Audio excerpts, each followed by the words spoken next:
I was doing my walk when I saw the truck stopped on County Road 47. It was a Tuesday, 2 in the afternoon, dry Arizona heat. The driver was standing outside the cab, hands on his hips, looking down. When I got close, he pointed to the ground without saying anything. An eagle, fallen on its side in the dirt. Right wing open at a completely wrong angle. The other trapped under its body. Feathers damaged. She was still breathing, her chest rising too fast. The driver said she had crossed low, that there wasn't time to brake. Asked if I thought she'd die right there.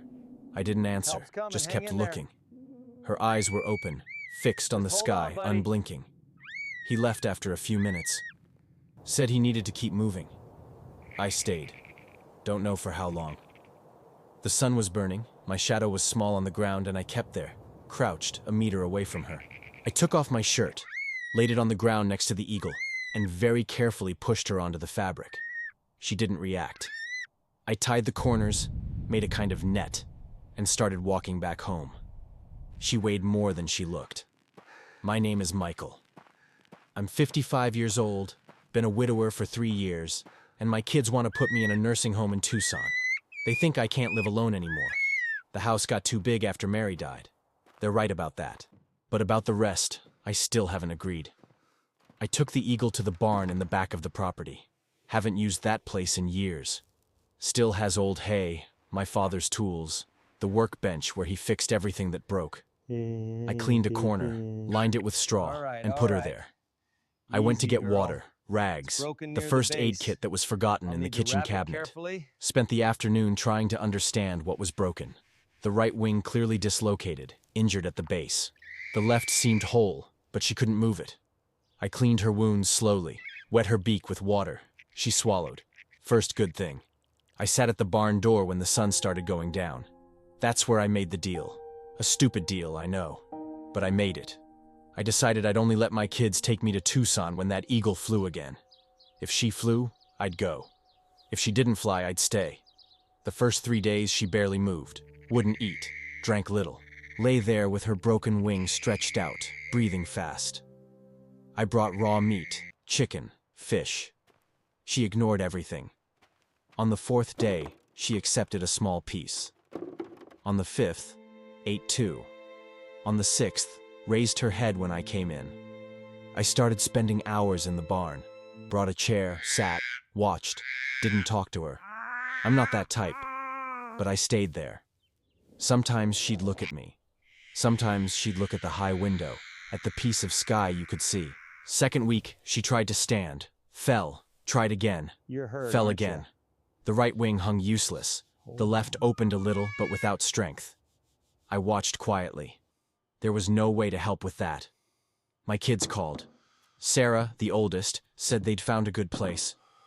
Private rooms, activities, nurses, 3 meals a day. Said I didn't need to be alone like that. I said I wasn't ready yet. She sighed the way she always sighs. Said they'd reschedule the visit for 3 weeks out. 3 weeks. I looked at the eagle after I hung up. All right, old friend. She was trying to open both wings at the same time.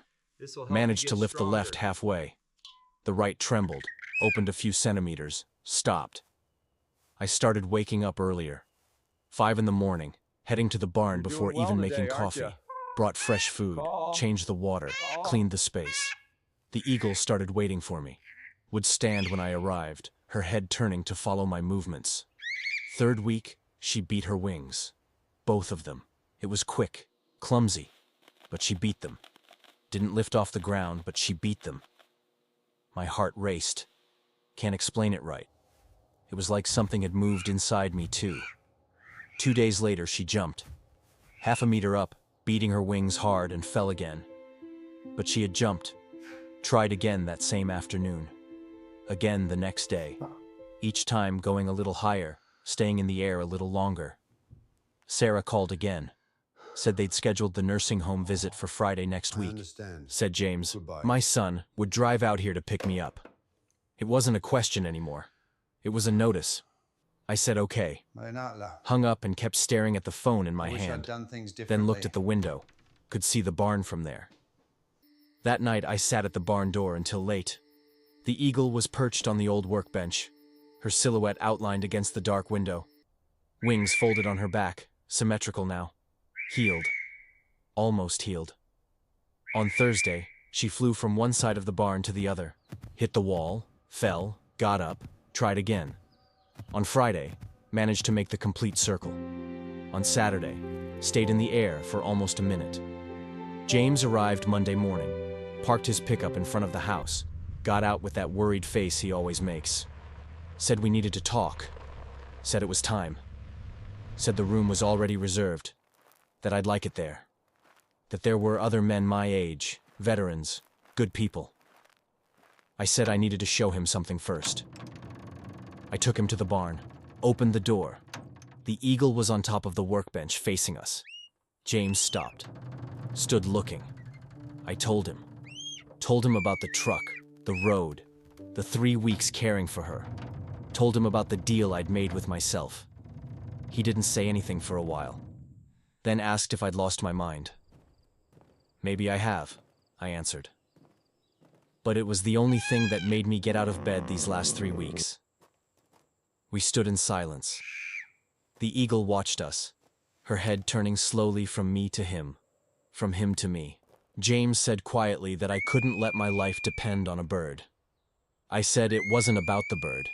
It was about having something to care for. Something that depended on me. Sun is setting. Something that wasn't just waiting for the day to pass. He didn't answer. Never lost faith. Left the barn, stood outside, hands in his pockets. I stayed inside.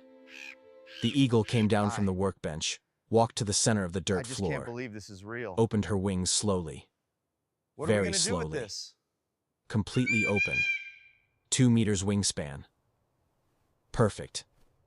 Then she beat them. Once. Twice. 3 times. Lifted off the ground, passed over me, rose to the highest beam in the barn. Landed there. Kept looking at me from above. I opened the barn's wide door, the one facing the open field. Morning light came flooding in. The eagle looked. Looked at me. Looked at the door.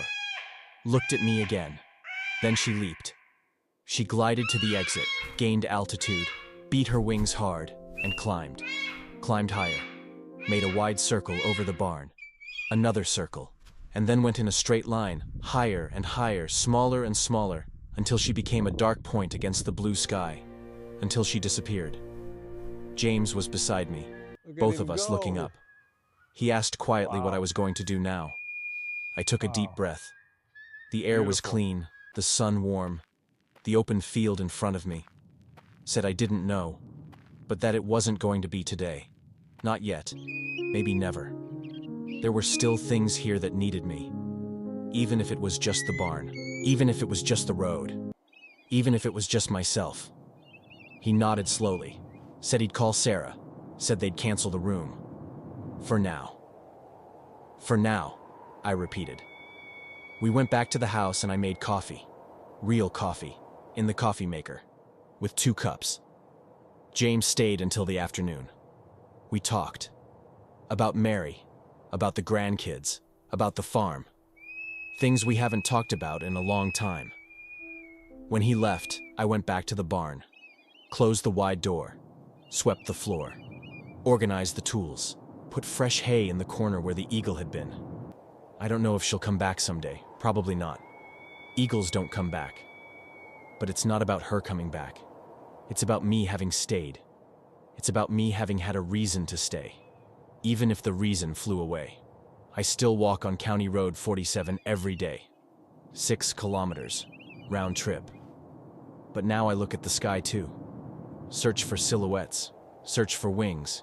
And even when I don't see anything, I know she's somewhere up there. Free. And I'm still down here. But not as trapped as before. Eagle. High above.